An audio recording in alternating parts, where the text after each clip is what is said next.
who's a repayee. You know, you want to have that conversation about it needs to be a trusted individual. You know, it can't just be the friends you met on the bus. You know, I don't care how many times you see the person on the bus. It's never a good choice for the repayee. You know, and so we have conversations about, you know, how long should you really know somebody if you're choosing somebody outside of your family? And, you know, what are the characteristics of somebody that you would want to get your money and be responsible for your money? Okay, well that all makes sense, Kate. And the other question that I had is, when they receive their Social Security, if they have an ABLE account, is let me try and say that again. Is Social Security knowledgeable of the ABLE accounts? Before, it used to be, they're like, oh no, you have that savings account, you can't get your full amount or whatever. So have they become more up to date about the ABLE accounts? And then also, if they don't spend their full Social Security in 1 month, can they take that money and put it into the ABLE account? Okay, so ABLE accounts are really great. And I recommend anybody who's receiving SSI set up the ABLE account. It's just a great place to put money into. So it becomes a little tricky. So your first question, Social Security has gotten a little better about their customer service people understanding what an ABLE account is and when it's beneficial. I can tell you it's a really easy appeal if somebody gets deemed for having the ABLE account and they categorize it as just a regular savings account. That's a real simple appeal that usually gets fixed once you send in the appeal request without even having to go down there, because the supervisors look at the appeals and they go, yep, no, that was a bad mistake. So, and then you'll get your retro pay if they actually deemed you anything. So it's gotten, I would say it's gotten easier to fix, and it's probably, the frequency of it happening has probably gone down a little bit. Right now it's hard to tell because, I'll be honest, Social Security has been a mess since February with the whole pandemic thing. It's just kind of knocking your head on a wall. So we may be going backwards a little bit. Now, as far as SSI funds go, we, back at the beginning of the year, put in to have a couple of things qualified from the Department of Revenue and the Treasury Department. They're the ones that actually oversee that program. And so we needed some clarification as far as the ruling, because welfare was looking at things differently than Social Security. Social Security says you cannot use your SSI money and put it in the ABLE account. That's the SSI, you're getting SSI, it's a welfare program and it's meant to take care of your needs every month.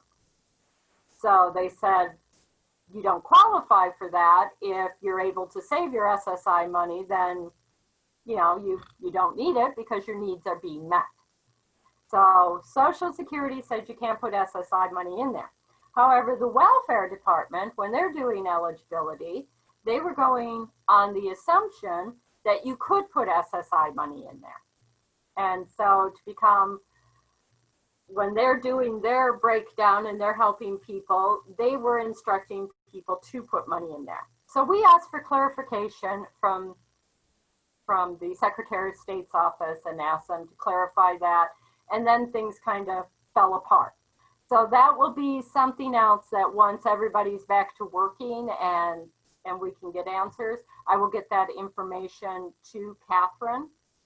But I'm going to say right now, it'd probably be better to err on the side of caution and not put SSI funds in there, because you don't want to get an overpayment. Okay, very good, very good. Yeah, thank you. When you think about it logically, the SSI money is to care for your immediate needs in that month.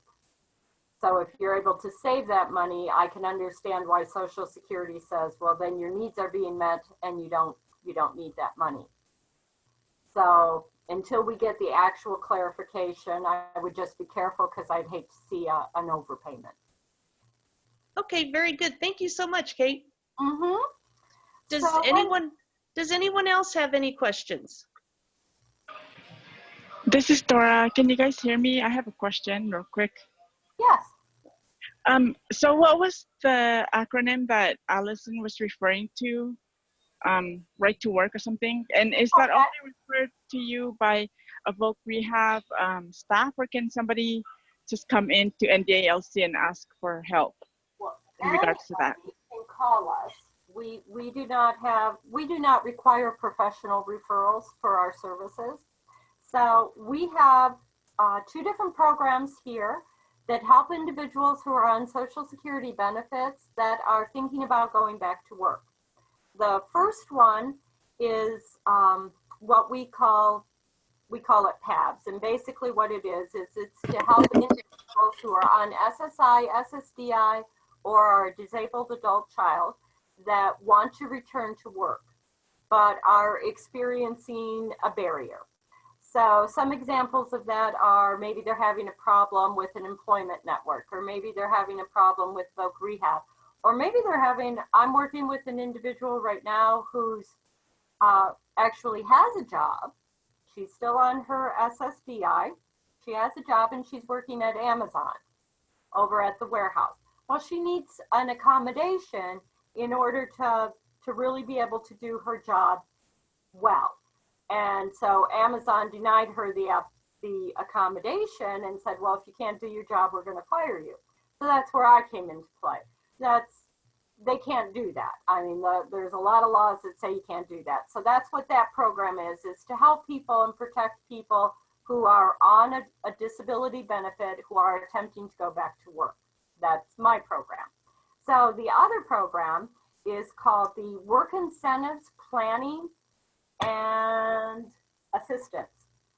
I always have to look at it. So the acronym for that is WIPA, and it's frequently referred to by us and by voc rehab as WIPA. What WIPA does is the numbers part of it. That's how I think of them as the numbers person. Once you have a job and you know how much money you're going to be making and you know how many hours you're going to be working, then you contact WIPA, and WIPA is going to tell you how that's going to affect your benefits. So there are a lot more work incentives and protections for individuals who are on SSDI than who are on SSI. And so it affects the 2 programs differently. And it also affects the individuals who are disabled adult children differently. So I always recommend to anybody, if you're on a Social Security disability program and you're going back to work, you really need to connect with the WIPA people, because they're going to do a breakdown and they're going to give you a little chart, and it's going to tell you exactly when your benefits are going to be affected and by how much. They're also going to take a look at other benefits. Maybe you're on Section 8. Maybe you get food stamps, get the SNAP benefits. Maybe I can't think. Boy, Saturday mornings, apparently my brain doesn't think. But there are other benefits that get affected too. And the WIPA people will help you look at all those benefits so you know how they're going to be affected and when, so you can plan for that. Did that answer your question?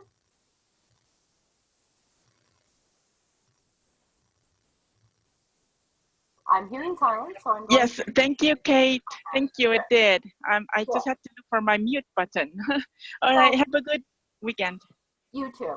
One of the things that I will do is I will send to Catherine as well the brochures for both WIPA and for my program, the PABS program, so that she can send those out to everybody. And then you'll have a little information about what the program is, but most importantly, it'll give you the contact information for all the offices in the state, and that may be beneficial. So we're going to jump back over to the representative payee and talk just one more little point about that. If you have a representative payee for your Social Security benefits, what question we get frequently is, being a Social Security representative payee is not a guardian, and it's not a guardian that lets you to make decisions about other financial things. You only have, if you're the representative payee, you only have say over how that Social Security money is to be used. So say I'm the beneficiary. I have a rep payee for my Social Security funds. But then I start working with Voc Rehab and I get a job and I'm working some hours and I'm getting a paycheck. My representative payee gets to decide how the Social Security money is used, but they don't get to tell me how I have to use my earnings. Anything that comes in a paycheck is my money. Well, the Social Security money is my money too, but the rep payee gets to say how that's spent. I get to make independent decisions about how my earnings are spent. Now, I can choose to give it to the rep payee, and the rep payee can make all the choices. That's fine. But that has to be my choice, that money goes there. A Social Security representative payee is only in charge of the Social Security disability benefit that comes every month, and the if the individual received any retro pay. So then technically, as a point of fact, an ABLE account is not under the jurisdiction of a representative payee. Now there are restrictions how somebody can use the ABLE account, and I'm going to send a flyer to Catherine as well about the ABLE accounts so that she can disseminate that as well. So now, with the representative payee, do we have any other questions? I'm also going to point out that a lot of people call them the stimulus checks that went out due to the whole coronavirus thing that's going on. The government sent out checks to everybody. Technically, those checks aren't under the jurisdiction of a representative payee either. Those checks are for the individual. That is not Social Security money. So the individual is entitled to say how they want to use that money. Also, Social Security and actually the welfare department are not allowed to use that as income, so it doesn't affect your benefit. You have 1 year to spend your stimulus check money before it's counted as a resource. Make sense? Any questions? Okay, so we're moving along. So any decision that anybody gets regarding their benefits, whether they're on SSI, SSDI, or the disabled adult child, can be appealed, with the exception of the 40 work quarters. So when I said in the beginning, to be eligible for SSDI, if you don't have the amount of work quarters to make you eligible for that program, there is no appeal for that. Anything else, you're allowed to appeal. Now, whether or not you would win or not, it depends on why you're appealing the decision. But you have the legal right to appeal anything. And there are lots of places out there that will help you to take a look at something to see if it's something that you can appeal. Oftentimes, people just don't understand why either their checks were reduced or they lost the benefit altogether. And that is something that NVALC can take a look at, but there are also other agencies that take a look at that too. Nevada Legal Services will look at some appeals. The Legal Aid of Southern Nevada takes a look at those, and there are some private attorneys out there that do that as well. Does somebody have a question?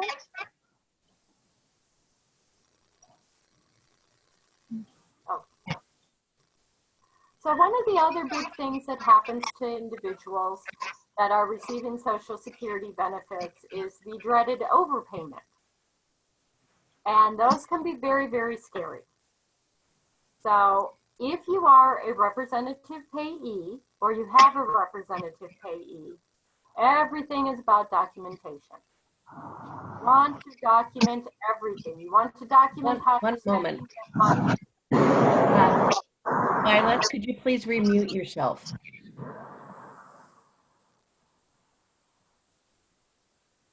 So with overpayments, everything is about documentation.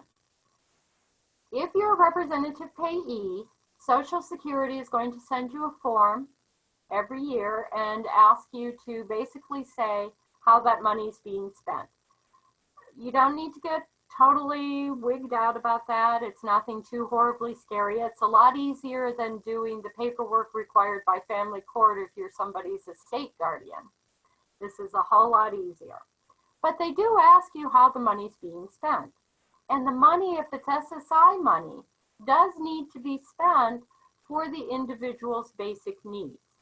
So you can pay for rent, you can pay for new clothes, you can pay for furniture, for as long as the person with the disability, as long as it's furniture for that they would use.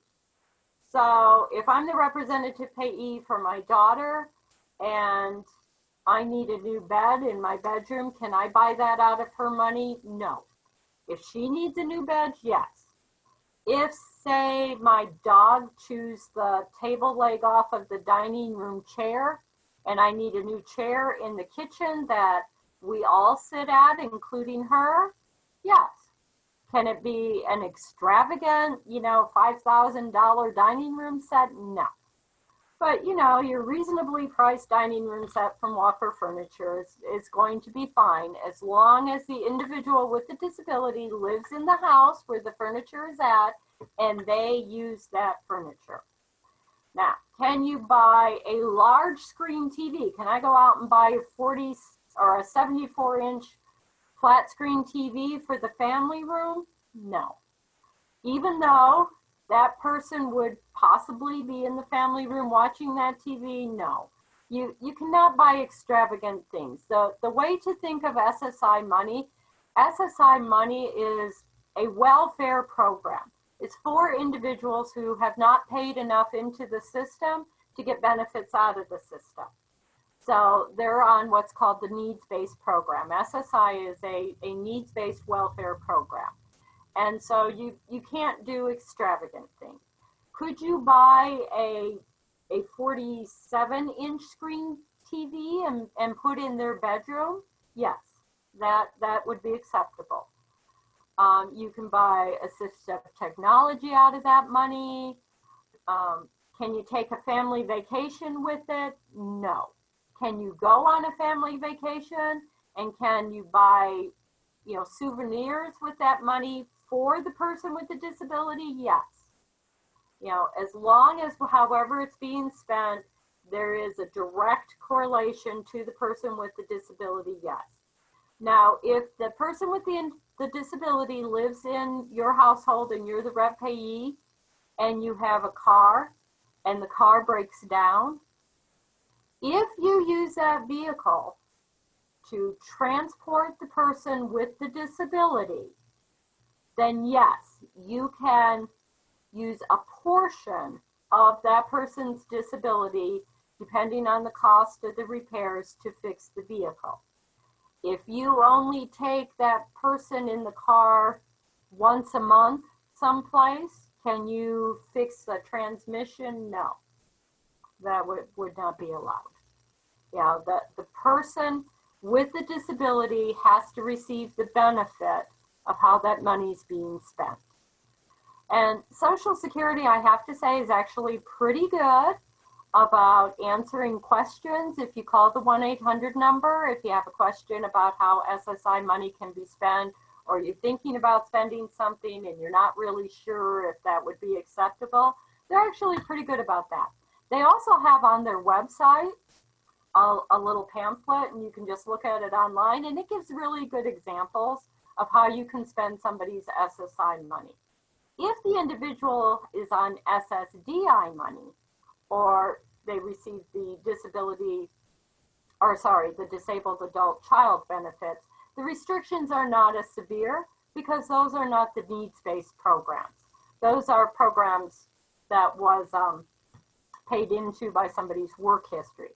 However, if you are the representative payee of any of the funds, whether it's SSDI money, the DAC money, or the SSI, if you are responsible for somebody's disability payments every month, you are never allowed to use that money to benefit yourself. That is not acceptable. And Social Security will get very upset about that. Any questions about being the rep payee? I would also like to strongly suggest that if anybody is receiving benefits, or even if you're not, I've done it, Social Security sets up a, on their online services, they've gotten a lot better. You go in and you set up a My Account, and you can do a lot of things through the website portal. When they first started this several years ago, it was a nightmare. They've actually gotten really, really good with it. You can even file some appeals online, and that can speed things up, but it also keeps you from having to go down to the local offices, which can be a nightmare, and are still closed at this moment. You still cannot go into the local offices. You can call. It takes a very long time to get a return call. They still have, due to the pandemic, they still have some decisions on hold. So if you were scheduled for, or you have an upcoming, what's called a continuing disability review, those are all on hold. They're not doing those right now. So they've put those types of decisions on hold. The other thing I'm going to send over to Catherine next week that she's going to get out there for you is a really nice flyer that Social Security puts out regarding scams and fraud.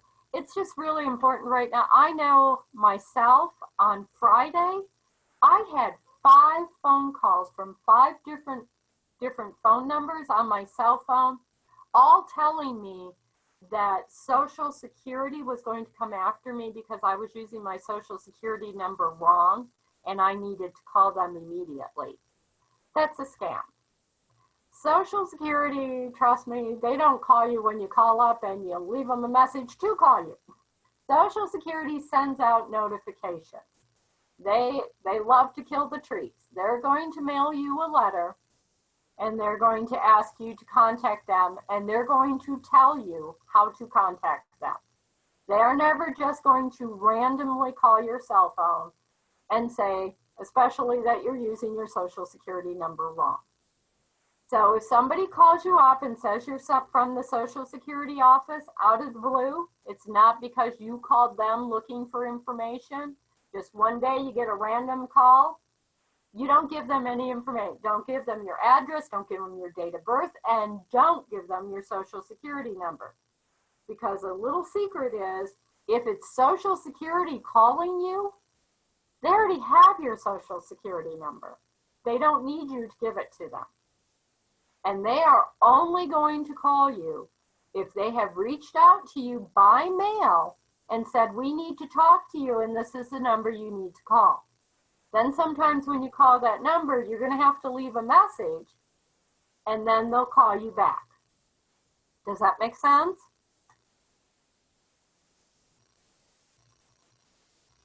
The scams out in the universe right now are really running furious. I mean, there's just a lot of scamming going on, and people need to be really, really careful and that they don't get taken advantage of.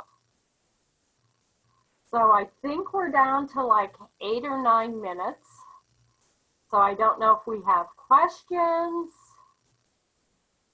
Is there some burning question somebody really wanted to know?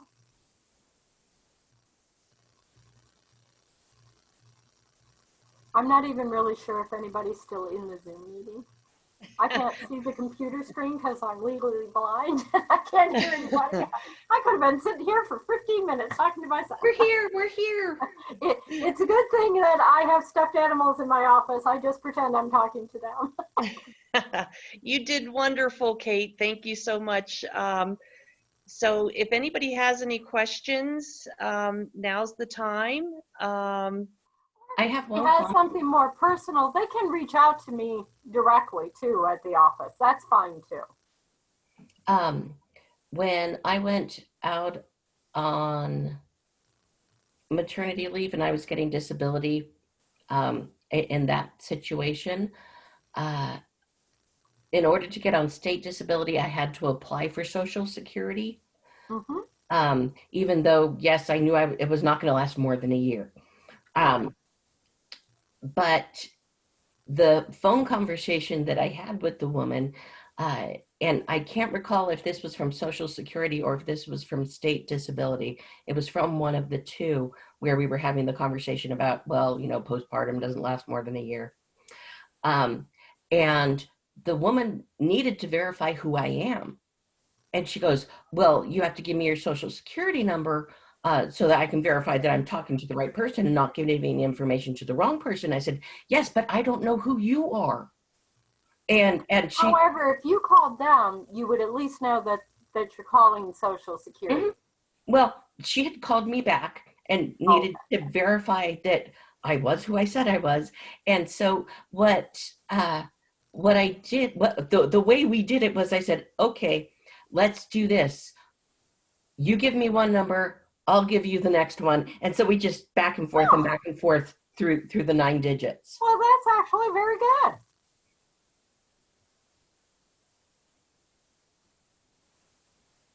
And there are some programs out in the community that when you apply for them, they do require a denial from Social Security disability. Comes to mind one that I work with quite a bit is the Welfare's Katie Beckett program to get Medicaid for some children. Actually requires a denial from Social Security.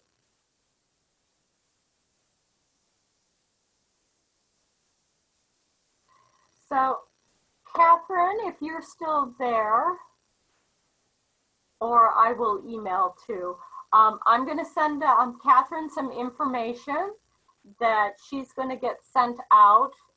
In there will be some of my business cards.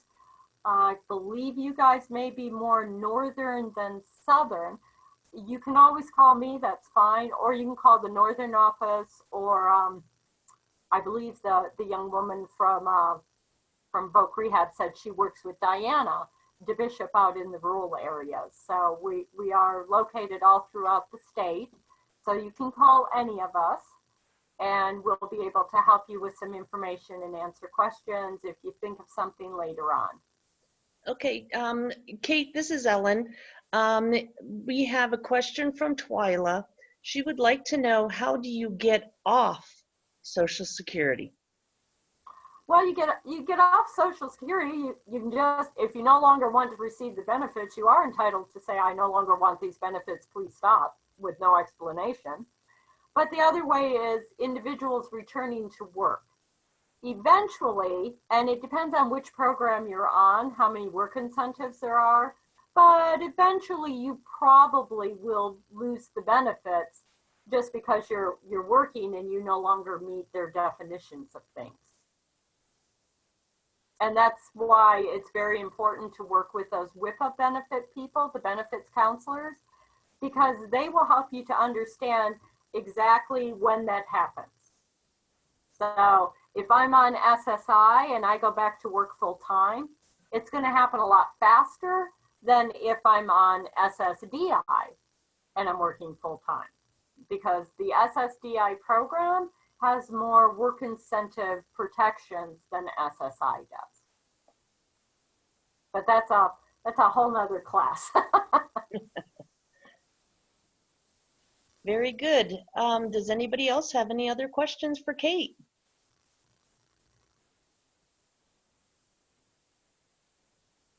All right, guys. Well, thank you very much for spending an hour with me this morning. I hope your air quality is not too bad. You guys have a really great weekend. And if you think of questions, you can email or give me a call, and I'd be happy to work with you on it. Perfect. Thank you so much, Kate, for spending your time with us. And you have a great rest of your weekend. Thank you. Bye-bye, guys. Bye-bye. Okay, everybody, we are having some major technical difficulties. Catherine, you may be able to see, she is on, but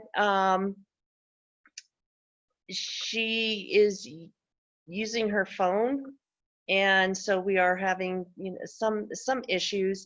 So if you guys would like to take about a 3-minute break until our next presenter comes on, please be back at 9 o'clock. You don't have to shut down your computers or anything. We're just gonna kind of hang out a little bit, and then we'll be back for the next presenter.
Hello, Terry. I can see you here on the computer screen. If you can hear me, you can go ahead and give me a thumbs up.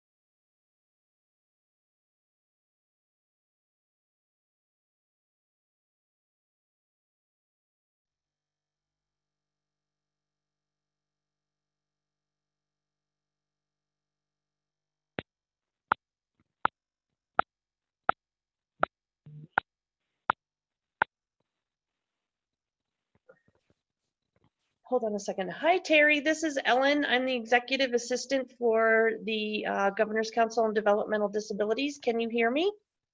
Yeah. Very good. We are having severe technical issues today. Apparently, they are doing upgrades on our state computer system, and therefore we are unable to pull up your videos, but I will be able to pull up your PowerPoint. Okay, well, that's probably 75% of trying to explain what we do, but whatever you guys want to do is fine by me. Yeah, because this is beyond our control. We have tried to call our IT, and they apparently are not able to answer the phone today. And they sent a notice that they were going to be doing some upgrading of the systems. We didn't realize that this was going to affect our capabilities of being able to do our meeting today. Hello, Terry. This is Catherine Nielsen. Can you hear me as well? I can. Yes, I apologize. We had all your videos and everything saved on our network, and unfortunately, our network went down about 20 minutes into this meeting. And we've been vigorously trying to pull them from emails and get them sent over, but unfortunately, the WeTransfer is, it expires after a few days. So we've downloaded the videos, but can no longer access them. So if you're able to quickly forward us those emails again, we can pull up your videos. If not, then we do have to go off of that. I can't. Okay. I can't. So additionally, we have a student who is visually impaired. So if you're able to describe the videos more accurately, then that will still assist the students very much so. And then we can send the videos separately after the class so that they can actually see them in person as well. Unfortunately, you working in news, you probably know network and technical difficulties, they do happen, and we couldn't control this, but we do apologize for this unexpected glitch. So why don't I just not reference any of that and stop at the bottom of before the videos start? Why don't we just do that and we can end the talk?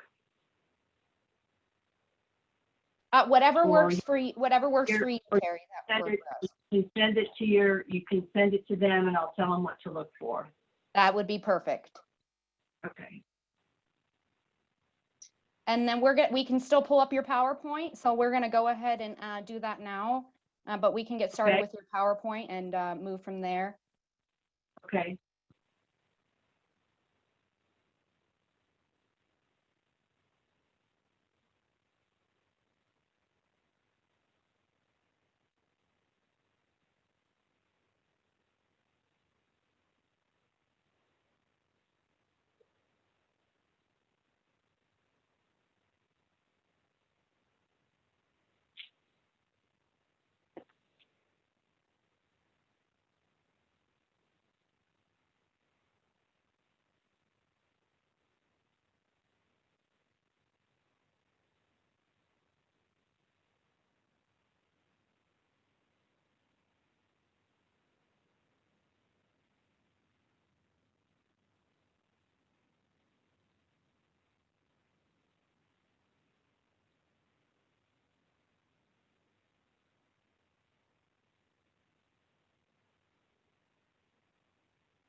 Okay, this is Ellen, and can everyone see the PowerPoint? No, Ellen, you have it on the wrong screen. You'll want to share Oh. to the PowerPoint. It's sharing to your email. Oh, I'm sorry. I'm trying. That's okay. Technical difficulties, they do happen. How about now? Yes, we can. Okay, and then Terry, just let me know when you want me to move to the next PowerPoint. Okay, you ready to start? I believe so. Hold on a second. Okay, Yeah, we Okay. should be good to go. This is slide 1. Ellen, if you hit the space bar when you need to advance, it should go to the Okay, next slide. space. Nope, won't advance. Okay, then click where it says Newsroom 101. It should go to the next slide.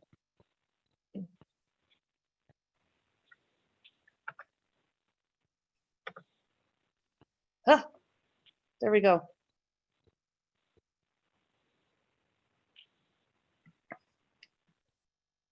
And Terry, I apologize. I will do my best. I don't typically do a screen share. okay.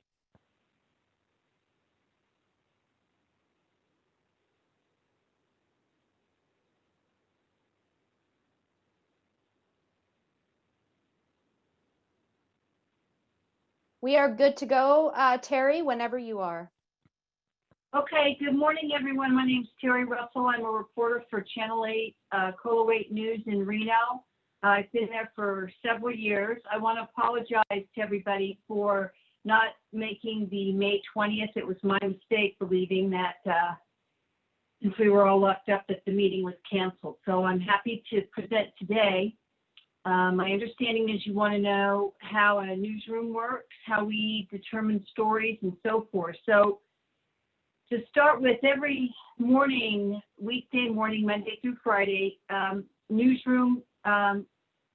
newsrooms meet one area in the newsroom, reporters, producers, photographers, news director, editors, really anybody that wants to meet, because we're all looking for various resources of stories to cover on that day, or maybe future stories or follow-up stories.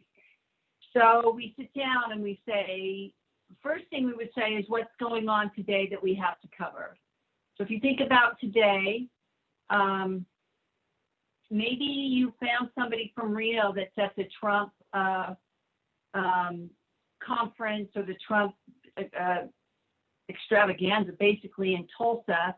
Maybe you've reached out to them and they say they'll call you on the phone and take pictures for you, and they're willing to do a story with you on that. That could be your story for today. But we also turn to other resources. We get press releases from people. We get phone calls from people. We look at Facebook and Twitter, social media for ideas. We get emails. Obviously, there's breaking news. More times than not, you might be in the newsroom having this meeting and a house fire may break out. You send your team to that. And then, of course, there's other news sources, radio, TV. There may be scheduled meetings with public bodies, including the court. And so these are all resources that we get. You can steal an idea from another station or another network. What did you see that they did that the night before, 2 nights before, this morning, and you can localize that story. There may be recalls, consumer alerts, anything you can think of. But the considerations for what you do and don't cover are, who does it impact?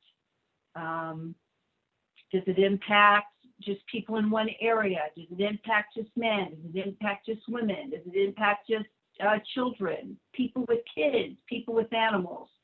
Why would your viewer want to know about said story? Does it impact their lives? Will it mean they pay higher taxes? Will it mean that with COVID, they can't go out of their homes unless they need to go to the grocery store or fill their car up with the gas? And you have to think about, who are you going to interview? Who is going to speak to you about whatever topic it is you want to go out and cover? Here's a very important point for television is it a visual story? What pictures will you get when you go out and you cover that story? Obviously, you're going to have the person on camera talking, but what other pieces of video do you have that are visual? If it's maybe just talking to this person, and you're going to have to find pictures that describe what that person is talking about. Can the story be told in the day? So we will go out and we are expected to turn probably 3 to 4, sometimes 5 versions of the same story, and have to have it all by 4:30 in the afternoon. So that means you're getting your video, your interviews, you've got to come back, you've got to write it, you've got to edit it, you've got to put it in the system. You may have to run out and do a live shot in front of wherever that is, wherever the event is happening.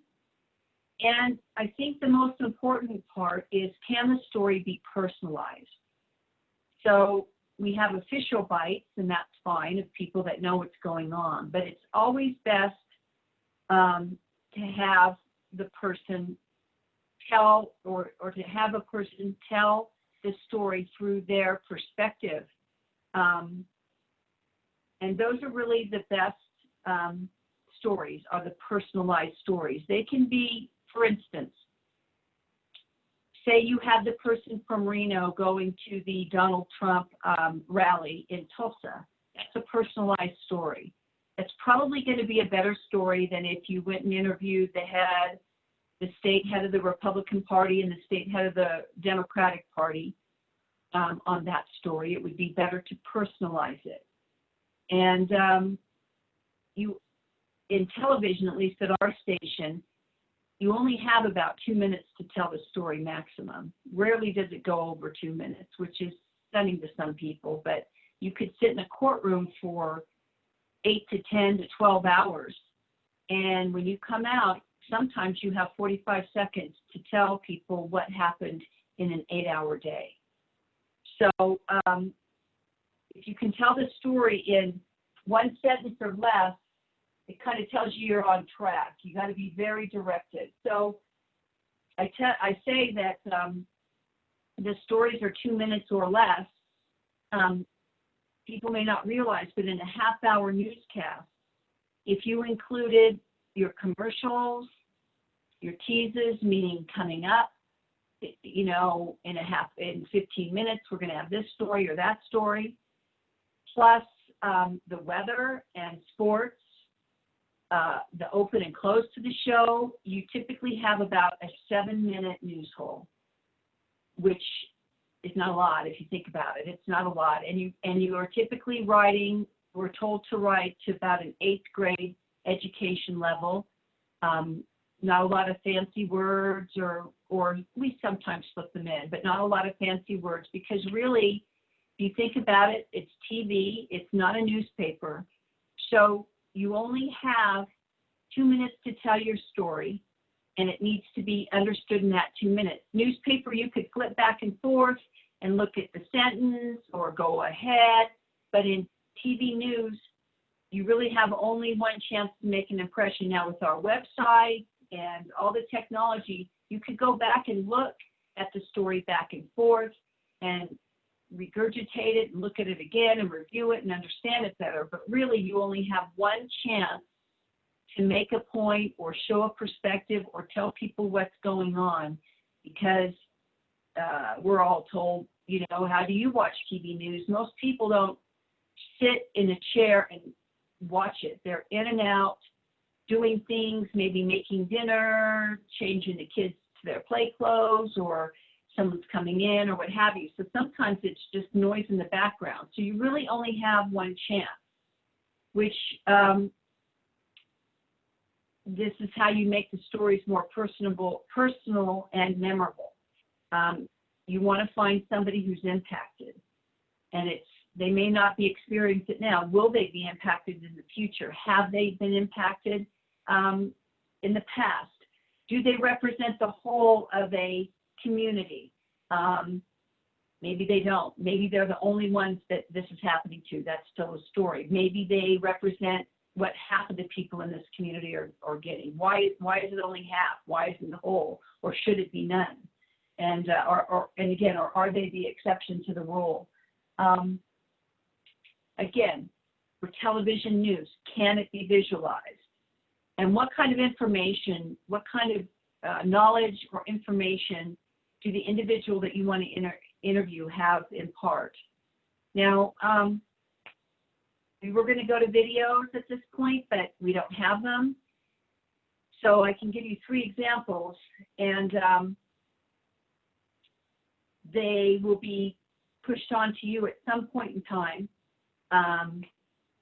to take a look at, and you can see what I'm talking about. So the first story I was going to show you was a woman who saw me in the legislature walking down the hall and pulled me aside.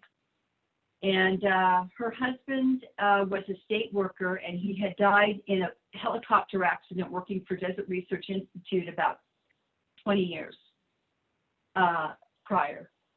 She received widow benefits from the state, but those benefits didn't go up from the 1980s for her group of people who had a loved one that they were related to that was entitled to death benefits from the state. She went and lobbied the legislature for probably 20 years and asked that they simply increase, and it wasn't that much money. It was probably pennies on the dollar for the insurance companies to put in or to raise the rates for. And she went to the legislature every session and asked, please, could you raise the death benefits? And it was a pocketful because as time had gone on, the legislature had allotted more money for these families if their loved one had died after hers. So she was in this holding pattern with about 40 other women, and they were getting older, and some of them were dying as well. And she was just asking the legislature, could you please increase the death benefits for this group of people? It's this much for individuals who died in 2000 or 1995, but not for any of us whose loved ones had died in the early 90s and the mid 80s. So we did the story with her. I asked her typically what I would do, and many reporters will do, do you have pictures of your husband? Do you have pictures of you guys together so you can visualize that story? You could just have her sitting there talking, but then again, that's not compelling. That's typically not interesting. And really you only have 2 minutes to tell the story. So you have to get a lot of information in there that's understandable. So the story aired, and we followed her through her, once again, meeting with lawmakers. And this year she got it. This year she got her benefits. They got the benefits raised. What was interesting is she went 1 year in 2003 and they wouldn't raise them. And in 2005, the legislature raised the rates for a group of these people, but not in her group. She was always stuck in this one pocket of the same money every single year with no increase in funds. So she's not, I would like to think the story made a difference. It may not have. No one would ever tell me. But we did follow her through the process of her testifying in the legislature, and she did get her benefits along with about 30 other women who were in the same boat as she was. I interviewed her afterwards, and one of the things that she did say to me was that she believed because of the majority of women in the legislature, both in the Assembly and in the Senate, that may have helped, because she'd been turned down by a lot of very powerful men, senators and assemblymen on her proposal. But she seemed to think that the women had a more understanding ear for the dilemma that she was in. And they voted in favor of her bill, and it was signed by the governor last year. The second story I was going to show you was a very visual story. We went out near Stead Airport, where the Washoe County canine men and their dogs were practicing jumping out of a helicopter. Obviously a very visual story. It was practice for them. We interviewed one guy who had never done it before. They hold the dogs. They are hoisted out onto like a rope from the helicopter, and they have to hold the dog between their legs, and the dogs have special goggles and vests. And we interviewed the guy about what it was like, and we talked about why they do it, why they practice, where they use this skill, and those types of things. So I was going to have you compare those two stories. The second one is obviously way more visual. Doesn't necessarily impact a lot of people. But again, you kind of appeal to what do people want to see. When you see the story, it's pretty cool what they're doing. People like dogs. And the story was about how not only they practice for that, but every year they make a calendar of the dogs and sell them so that they can get the dogs their vests and special goggles and so on and so forth. And so it was a story showing that, and then telling people that those calendars are going to start being sold that weekend. They sell them at Christmas time. So ask yourself, when you start taking a look at that story, would that have been a newspaper story? Could you turn that into a newspaper story or a radio story? And ask yourself why. Is it a better television story, a better newspaper story, a better radio story? Ask yourself the same thing about that with the story of the widow who's trying to get her benefits. Could that have been a newspaper story? Could that have been a radio story? What made that a good story? And I think you'll find it's her story that grabbed you and you wanted to see it. You could do the same story in newspaper and radio. Question is was it an effective television story? The final story is one that we did during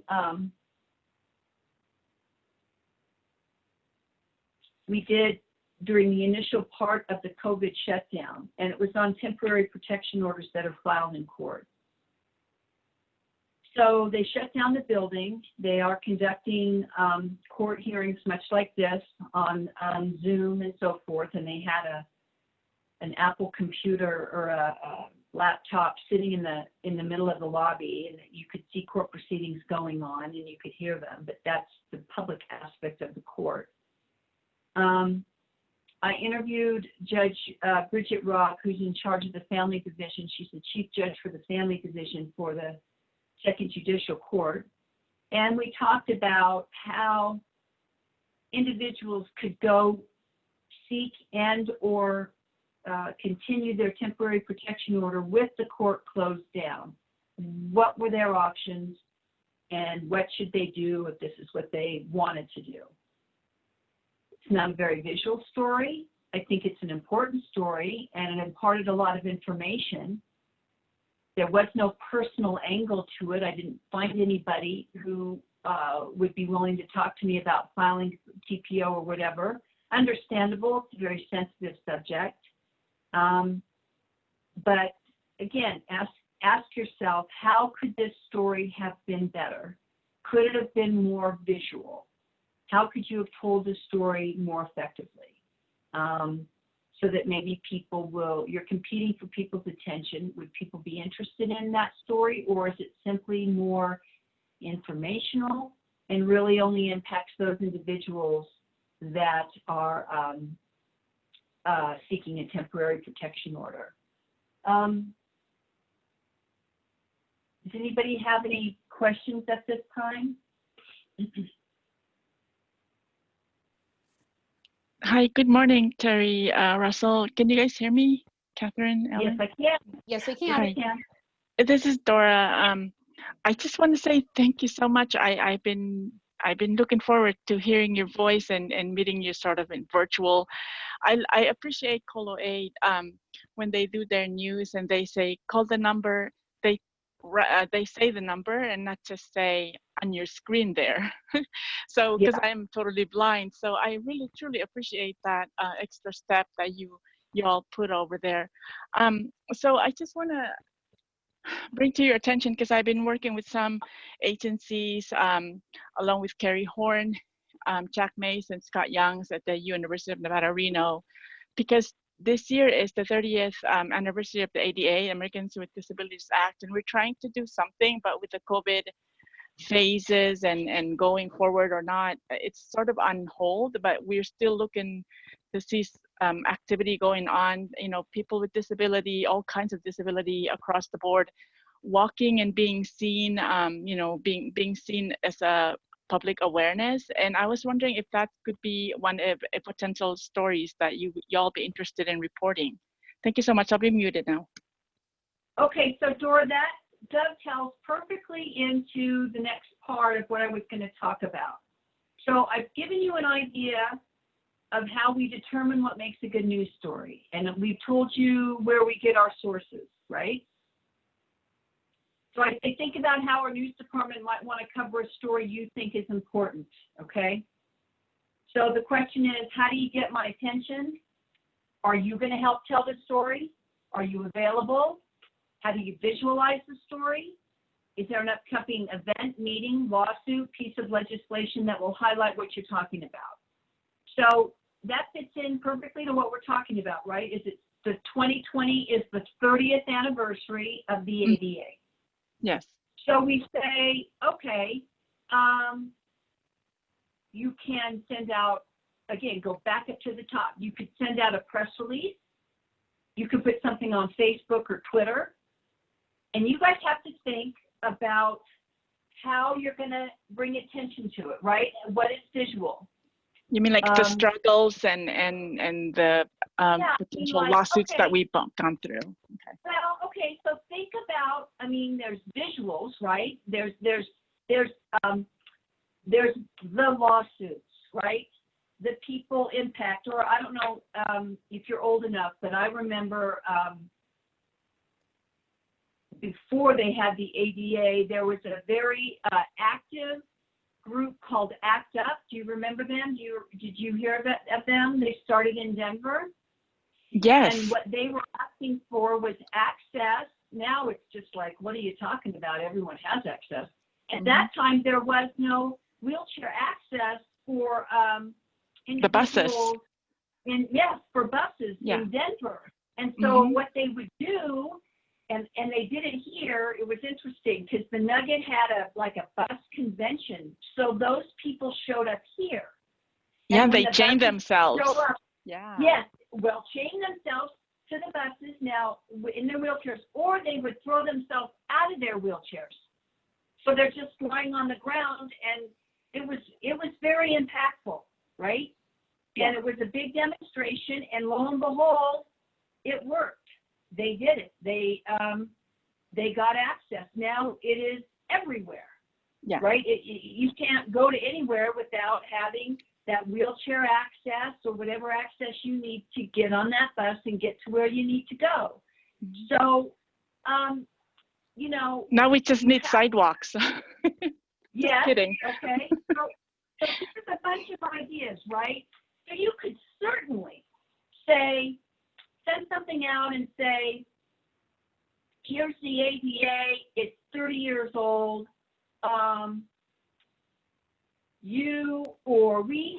Maybe you have somebody, again, think from my perspective, okay? Think personal. Is there somebody who was around when they did Act Up and Access? Was there somebody around that could talk about, what's it like now? Or could say, we've got this and that. Or, hey, I'm in a wheelchair.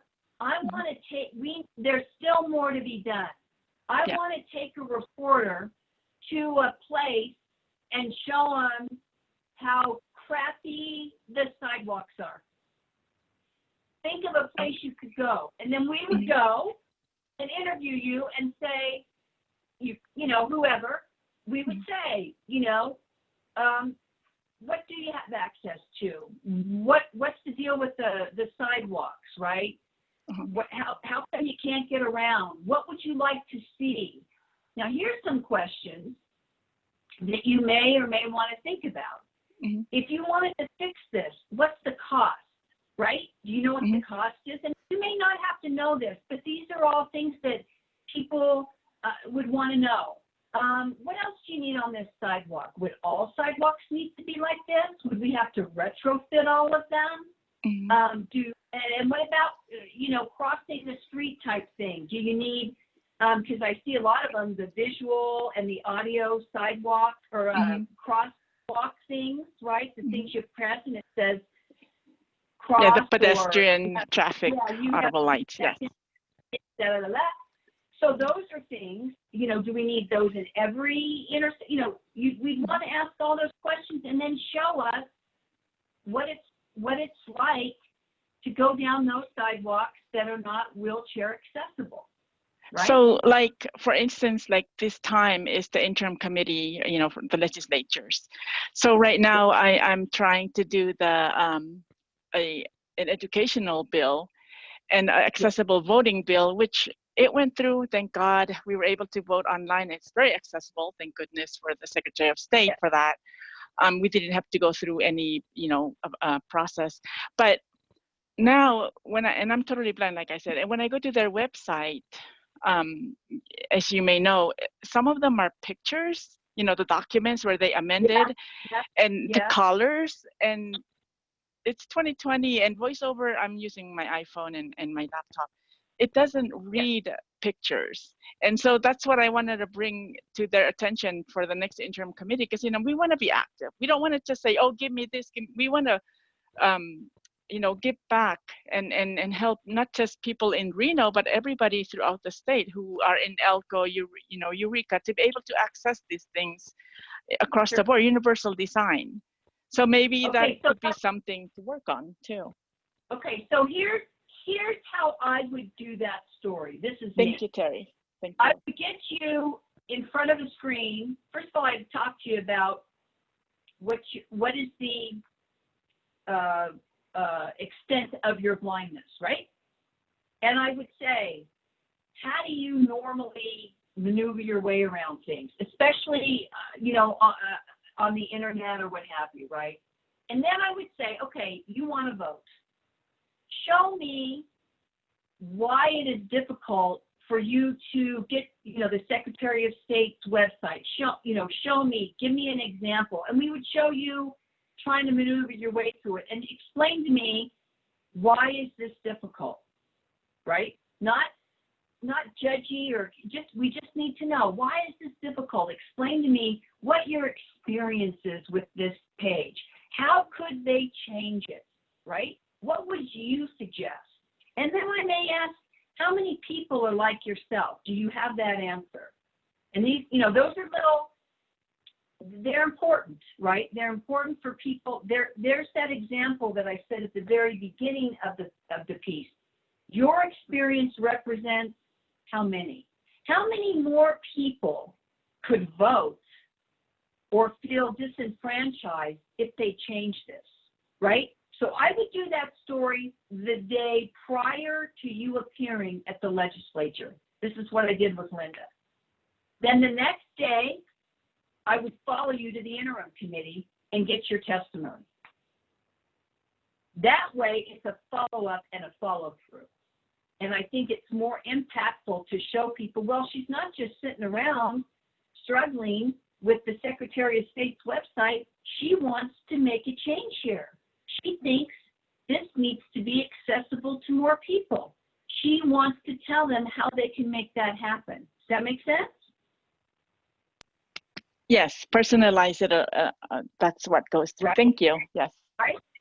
So then we show you. So it's not, it follows up and it follows through and it's a good story. There, who knew? I mean, I wouldn't know if you're blind. You're right. The page isn't designed for you. could it be designed in another way that everybody, including yourself, could be helped by that? Or would there be a whole other section you would go to? Does that make sense? Mhm. Yes, it does. So, I mean, And, you know, different and it ideas. gives the audience a thing like, oh, they're productive, you know, part of society. We're not just, you know, sitting here twiddling our thumbs. That So is correct. You're not sitting around going, oh, I wish this would Yes. happen. I wish that would happen, right?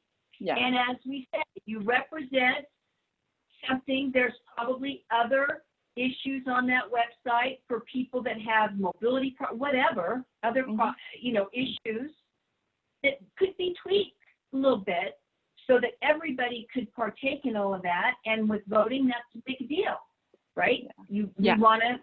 people want to get as many people out there to vote, however they want to vote, but get out there and vote. So how do we do that? So that's how I would tell that story, if that makes sense to you. Yes. And so Thank you how so much. do you know, they have my email, which they could probably send to you along with the rest of I the got your story. email out of the Okay. caller 8. Yeah. Thank you. Yes. Okay. I mean, it's there. So, I mean, you can email me and just say story idea from for voting or something like that, and I'll take a look at it and always follow up. I mean, I have a tendency to delete a lot of stuff on my email. So, you know, follow up. If you don't hear from me, send another one. And just keep bugging me, you know, just keep bugging and saying, I want to do this. But if you can do it, you know, if you give somebody like me enough time, maybe 10 days, we can set something up so that we can shoot that video, get your interview, get the story, air it the day before the hearing, and then for the hearing. Oh, Does that make sense? okay. Yes, that's a good project. Thank you. I'm sorry, I've been taking a lot of time. Okay, I'll be mute now. Have a good Saturday. All right. Let's see. So, I mean, like Doris says, okay, I'm willing to go on camera. So we're going to say, okay, we're going to set this time up and we're going to go interview you. But I always say is, Dora, what else do you do? Now, in your instance, we would just probably get you working your way, trying to maneuver your way through the Secretary of State's website. Then in another issue, we might want to get somebody doing something. And again, it's all visual to illustrate who they are, what they do, how they do, what have you. So, so I'll just use me as an example. I have 2 horses. I love them, whatever. And I want to do a story on, I don't know, maybe taxes or something. Well, maybe you open up the story with me with my horses. And then you dovetail into, but the land she's on, the taxes are going up and she can't afford it, whatever. I'm just making this stuff up as I go. But if you notice, when you start looking at news stories and start listening to them, with the personal stories, again, the most effective personal stories, you're going to see them doing something. Either, again, maneuvering them their way on their wheelchair on these horrible sidewalks that are uneven and so forth, and then they don't slide down. You got to maneuver your way off the curb, you know, and try to get across the street fast enough so you don't get hit by a car, right? So we're going to visualize you doing that. Now, if it's a newspaper story, they don't necessarily have to do that, although they probably should, because they're going to want to know what it's like for you to maneuver your way down the sidewalks in your wheelchair, how difficult that is to do. Radio stories, same thing. But TV is really dependent upon pictures. And if you say something, you have to show it. You can't just, it's wallpaper video, and it's disconcerting to the eye if you just start talking about stuff and there's all these random pictures.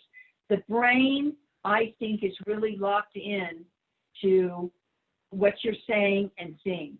It's automatic. And if there's something disconcerting about it, you're not listening to the story anymore. Your brain is trying to catch up to why that is disconcerting. So I may ask you to talk. I may say, will your friend talk about it? Will your mom or dad talk about it? Will your sister talk about it? So, if it's something you want to commit to and you want to be on camera, you know, there's certain things that we talk about that you might want to know before you go on. Hold on one second here.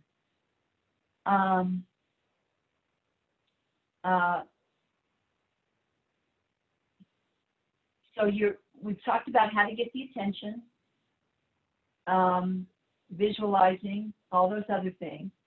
If you want to be on camera, ask if it's live or taped. That's a big one. If it's taped, you can make mistakes. We can change the angle of the picture. We can go out somewhere, do this or that.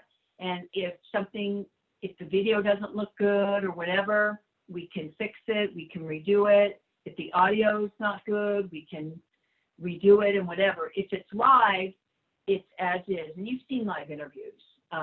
People are talking live. They get about 2 minutes to tell their story. Typically, those are used during breaking news or maybe an event. They may get people's reactions to things, but it's live. So there's no do-overs. There's no, if you make a mistake, if you misspeak, that's the way it is. If it's on tape, you can make a correction. You can do all those things, and you know, you can, they pre-tape it and can pre-produce the piece. So if we're going to ask you to be on camera, they'll set a time, and you have to think about, are you going to represent yourself or an organization? Do you know your organization's policies? And can you stay within the scope of the topic? When asked to go on camera or speak, if you don't know the answer to a question, say so. Listen to the question and answer the question. Don't pre-anticipate. I get this a lot. I ask a question and people think I'm really asking something else or getting into something else. Just listen to the question and answer the question. Don't pre-anticipate or edit yourself in terms of, oh, they don't want to hear this, or, you know, just answer the question. And if you don't understand the question, say so. If you're going to appear on camera, ask, and this is all aesthetics for the shot, ask where to look. Sometimes a photographer will just show up to someplace and interview you, and you just look straight at the camera. It's very disconcerting. It's not natural, and it's not easy. If you have a reporter, most times you're just going to look at the reporter and talk to them. So I just say, just talk to me and ignore everybody else, and just have a conversation with me. If you're going to appear on camera and you know it's like something that's prearranged and pre-done, and don't wear any loud print. Don't wear any white. This is all aesthetics. I tell people your interview or whatever it is has to fit in the box, meaning the TV. So when you watch TV at night or take in something like that, take a look at the picture. If somebody's wearing a loud print, you're looking at the print. You're not hearing what they have to say. If they're wearing really loud lipstick, you're looking at the lipstick. You're not hearing what they have to say. And again, we've got 2 minutes to tell this story. So if you're focusing on someone's lipstick or a piece of hair out of place or whatever, you're not going to listen to what they say. That's why I say everything you say, you show a picture of, because again, it's not a newspaper. You don't flip back while you're watching this. You have one shot. So if something's disconcerting, your mind's going to go to what's not fitting, what's disconcerting, what's distracting. You're going to go to that. And by the time you come back, the story's going to be over. So I always say it needs to fit in the box. remember that if you want to do these stories or you want to be part of the stories, if you're any good at it or have impart great information or what have you, and again, your personal story, they're going to want to come back to you. Would you be available to come back and follow up? Would you be available if another issue, Dora, like your voting thing, maybe the next thing you stumble across is, and I'm just going to throw this out, maybe like DMV and just an ID, a regular ID, and you want information on that, and you go to the DMV website, and much like the Secretary of State site, it's messed up, and you want to change that as well. Would you want to do a story on that? Are you going to bring that to somebody's attention? Is there a legislative interim committee that's meeting in 2 weeks that's going to be addressing that, and you're going to go talk about that? And sometimes they may call you and say, oh, that's and so happening. Would you be willing to comment on that? If you don't feel comfortable or you don't have the expertise or it really doesn't impact you, you know nothing about it, say so. I don't feel comfortable talking about that. And, you know, maybe you can supply them with somebody else to do it, or, you know, we'll find somebody. But if you don't feel comfortable talking about a topic or a question or what have, just say, I don't feel comfortable talking about that. So let me look. That's it. Does anybody have any other questions? Please remember, you guys can use the chat or you can unmute yourself to ask any questions that you might have.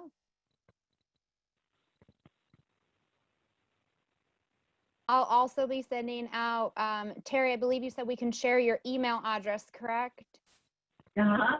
Yeah. So I'll be sending out Terry's email address if you guys have any questions that she might be able to answer for you as well, or if you have a story that you'd like to give her first dibs on. Terry, thank you so much for taking the time out on your Saturday to speak with us. I apologize for the technical difficulties, but to be honest with you, having visually impaired students, I think this might have worked out a little bit better to allow them to have that side of things. So when I get a network connection again, I will be sending out those videos to the students as well. So when you view them, however you can view them, again, think about how those stories were told. Were they personal? Did they represent something larger that's going on, or was it just this one person that's having a problem with something or commenting on something? It was a great visual story. Does it impact anybody? Does it change the world? Does it change policy? But that doesn't mean it's not a good television story. What did it have going for it? Did you like it? Did it interest you? Did it show you something you've never seen before? And then, you know, how could the story have been better? And they always can be better. Could you have gotten another angle to it? Sometimes when we have competitions and awards like the Peabodys or the Emmys or the AP awards, and we're asked to judge them. And one of my criteria is, did I have any questions at the end of that story? Or did that person answer all those stories? And maybe there is there's the unanswerable, okay? But if they show me something and then I say at the end of it, I'm like, whoa, what happened to blank? Or if this is happening, why didn't they show me that? So, you know, if you're left asking a question or, and again, you can always look at it and say, like, for instance, the TPO, well, that would have been a way better story if she had somebody that was trying to get a temporary protection order or was trying to extend that temporary protection order and was having difficulty navigating the system as it is now because of COVID. Of course, look at the stories and say, did I like it? Why did I like it? Did it answer questions, or did it bring up, sometimes even bringing up more questions is good, but sometimes maybe it should just all be there in that 2-minute piece. You can also ask yourself, you know, in terms of what we do. Is there a follow-up? Will there be a follow-up, or is that pretty much it? How long before the follow-up? Will the person I interview be impacted by that follow-up? Would I go visit that person, or would I go find someone else that's got something else going on? And again, we'll ask you, I always do, how am I going to visualize this story? Because there are stories out there that are newspaper stories, flat out newspaper stories. There's no visuals at all, zero. And then there are stories that can be newspaper stories, but because they're so visual, the television really has a fantastic advantage, and radio have a fantastic advantage over newspaper. Newspaper can tell a longer story. It may take you 5, I don't know, maybe in a New York Times article, 10 minutes to read a story. We don't have that kind of time in television. So we can be in depth, we can do it in 2 minutes, but it's not as broad. And so maybe your story is better as a newspaper story as opposed to a television story. And it has to be, in terms of TV, I think all of the stories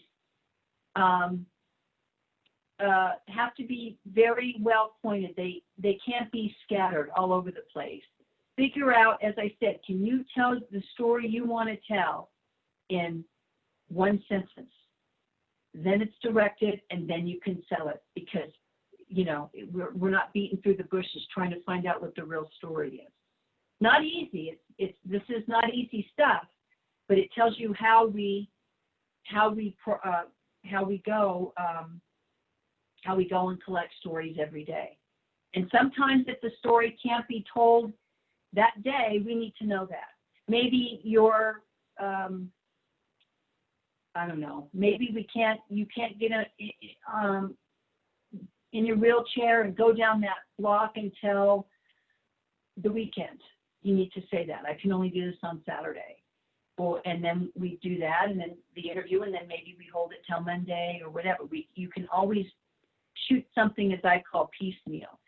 Do interview you, and then maybe you've got other things to do, but maybe 3 days from now, we can get you in your wheelchair going down the bad sidewalk, and then when I have everything that I need, I'll air the story. So, you know, these are just things you have to think about. Anybody have any other questions? Thank you so much, Terry. This is Dora again. So I will be emailing you, and you say about 10 days before the actual time. I mean, if the story grabs you. Thank you. Yeah. Yeah, no problem. And Dora, think about visuals. You know, think about what it is. I don't know if you can do your own work or what have you and say, I think the website should look this way, right? And it may cost this, or, you know what I mean? Just think about that. I don't know, would a website like that be better? Could they do an audio, right? An audio version of that website. Would that, you know what I'm saying? I don't know. Yes. And we hear audio stuff all the time on the sidewalk, you know, on the crosswalks and other places. Maybe that's how they modify it. I don't know. Okay, thank you. You're welcome. Well, thank you so much, Terry. We really appreciate your time this weekend. And, you know, even through the technical difficulties, I think we were able to still get it across. Class, Okay, I will go ahead and send out Terry's contact information. Again, her email. Please contact her if you have any questions, or if you have a story that she can assist you with as well. All right. And again, let me just emphasize, there are no guarantees. You can always be bumped if there's a spot news, or if it's just, if I don't think that the story, maybe I'll tell you it's a newspaper story, or maybe we're not there yet. Sometimes it's like, I'm like, wait till this happens, and then we've got a story, if that makes sense. Dora's story with the voting, it's like perfect right now. Absolutely perfect. If they wanted to make modifications, maybe not, maybe they could probably make those modifications by November when people start, you know, could vote. So, and there's a follow-up there when they get it done, if they get it done, and if they don't get it done. So you see how your brain just keeps going out, out, out, out, out. Great. Okay. Thank you, Terry. You have a great weekend, and we'll be in contact. Thank you. Sure. Thank you. Okay. Bye-bye. Bye-bye. Bye-bye. Okay, class, so we have to end this Zoom meeting, and this will then transition over into our listening session, our 5-year state plan listening session with self-advocates, professionals, and people with. So if you're available Yay. for the listening session, again, that went over by email. Our contact information by Zoom is also on Facebook. So if you want to join that listening session, please go to our Facebook link or go to your email. This meeting will end now. And again, the second half of this Partners in Policymaking class will commence after the listening session. Thank you, you all. Catherine. Thank you, guys. See you there.